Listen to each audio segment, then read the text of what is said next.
Neymar ফিরেছে, আর পায়ের জাদুতে পুরো বিশ্ব। স্কটল্যান্ডের বিপক্ষে অবশেষে মাঠে নামলেন ব্রাজিলের এই মহাতারকা নেইমার। দীর্ঘদিন পর তাকে আবারও ব্রাজিলের জার্সিতে মাঠে দেখে উৎসাহিত হয় লাখো ভক্ত। শুধু মাঠে নেমেই নয়, বল পায়ে পেয়ে তিনি দেখাতে শুরু করে তার পায়ের এই জাদু। একের পর এক দারুণ পাস দিয়ে প্রতিপক্ষকে ব্যস্ত রাখেন তিনি। তার প্রতিটি স্পর্শই যেন ফিরে আসছিল সেই পুরনো দিনগুলো।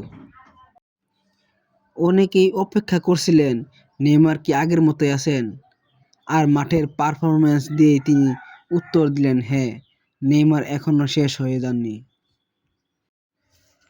মাত্র 6 মিনিটে দুর্দান্ত গোল করে দলকে এগিয়ে নেন ভিনিসিয়াস জুনিয়র। এর 25 মিনিটে ম্যাচে দ্বিতীয় গোল করে স্কটল্যান্ডের ব্যবধান আরও বাড়িয়ে দেন।